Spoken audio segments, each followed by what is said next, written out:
Welcome to today's Explainer.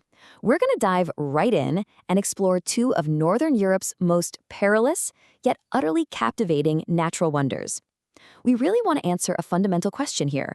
Why are we, as human beings, so incredibly drawn to environments that could literally end our lives in the blink of an eye?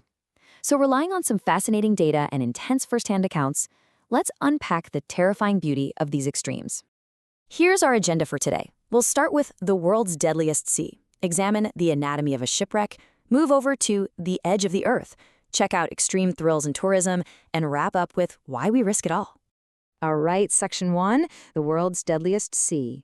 Now, bordered by Great Britain, Scandinavia, Germany, the Netherlands, Belgium, and France, this specific body of water is so unbelievably treacherous that sailors don't even consider it a normal sea.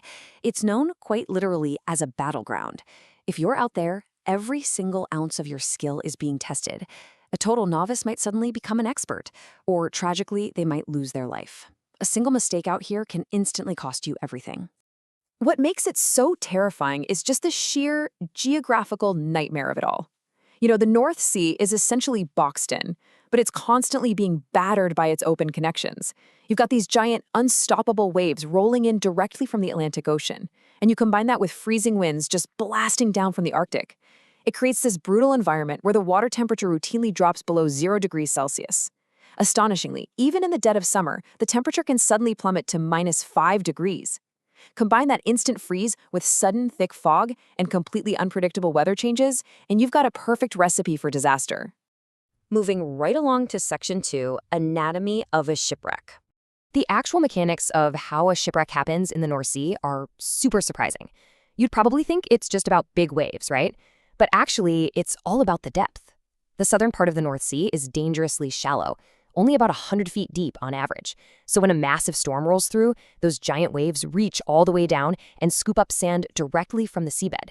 This incredibly heavy mixture of crashing water and sand is violently thrown onto the decks of cargo ships. The water drains right out through the scuppers, but the heavy wet sand, it stays trapped on the deck. As this keeps repeating, tons of sand accumulate.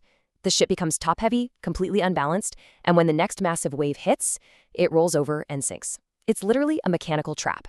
And we actually saw this deadly nature unfold recently, in February 2023. About 22 kilometers southwest of the island of Heligoland, a massive, catastrophic collision happened. The MV Verity, which was carrying 1,300 cubic meters of diesel, collided head-on with another large vessel. Because of that sudden, thick fog we were just talking about, which dropped visibility to under 10 meters, the crash went completely unnoticed for hours.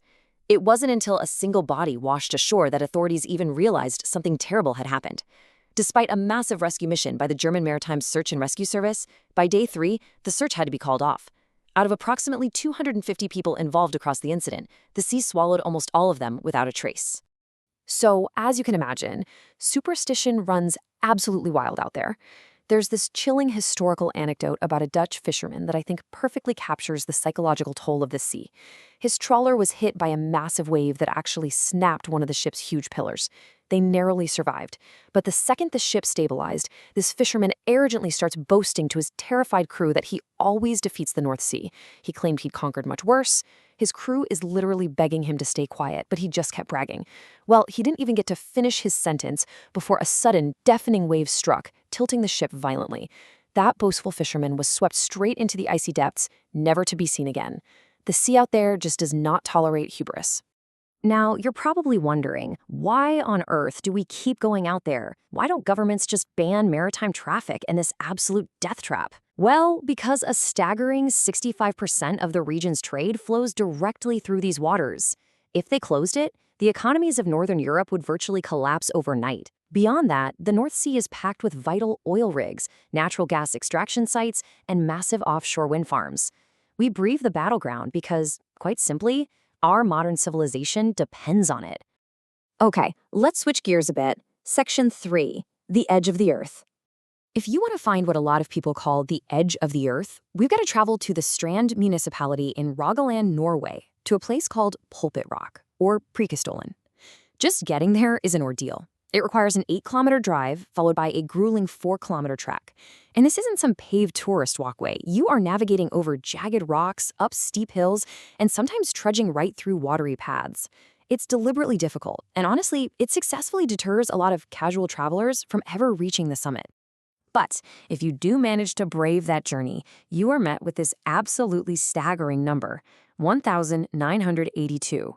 That is the height in feet of Pulpit Rock above the ground and water below. Just try to picture that, standing nearly 2,000 feet straight up in the air, peering over an absolute sheer drop. It's more than enough to trigger intense vertigo and nausea in even the most seasoned adventurers. And what makes this 10,000-year-old Ice Age formation truly terrifying is the total lack of safety infrastructure. There are no guardrails, 0 safety barricades separating you from a 1,982-foot plunge. To make matters worse, there is a massive, highly visible crack separating the overhanging rock from the main mountain. The risk of dizziness and falling is very real, so if you choose to step out there, you are entirely on your own. The Norwegian government takes absolutely no liability for any accidents. You step to the edge entirely at your own risk. Which brings us to Section 4. Extreme thrills and tourism. Despite the obvious glaring peril, this location is a massive tourist magnet. It draws hundreds of thousands of people every single year. The human obsession with this cliff is so intense that it's actually spawned a bizarre microeconomy. Get this, you can actually buy bottled air collected right from the site, marketed as the purest edge of the earth air. And the price? An astounding 1,500 taka for just 8 liters of air. People are so desperate for a piece of this extreme environment that they're literally willing to pay for the wind blowing across it. It's not just about buying quirky souvenirs either. Throughout history, humans have continually sought out this terrifying rock for extreme experiences. This actually dates back centuries to ancient pagans who used the dizzying heights for self-purification rituals. Fast forward to today, and it is a total mecca for adrenaline junkies. We're talking base jumping, wingsuit flying, rope walking, and people literally hanging off the cliff by their fingertips. The visual drama of this place is so unmatched that back in 2017, the entire site was shut down to the public for a week just so Tom Cruise could film jaw-dropping stunts for Mission Impossible 6. And finally, Section 5. Why we risk it all. So, we've looked at 2 incredibly dangerous environments, right? But the reasons we try to conquer them couldn't be more different. In the North Sea, with its freezing waves and mechanical shipwreck traps, our motivation is sheer survival and economics. Vital trade, oil, and gas. But over at Pulpit Rock, staring down a nearly 2,000-foot unprotected drop, our motivation is entirely psychological and spiritual.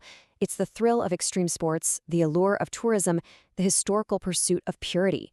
Whether we're out there risking our lives for commerce or just for pure adrenaline, humanity seems inextricably drawn to the edge. But you know what's kind of ironic about all this? Science constantly reminds us that the Earth is round. As a globe, there is no true physical edge to actually fall off of. Yet, despite knowing this for a fact, our human perception and our deep-seated fascination with finding an ultimate boundary, a place where the world seems to just stop, remains as powerful today as it was during the Ice Age. Which leaves us with this final thought to wrap up today's explainer. What really drives that deep-seated need inside of us to conquer these deadly forces? Is it just economics and adrenaline, or is it something way deeper in our psychology? I want to ask you, have you ever sought out the terrifying beauty of nature yourself?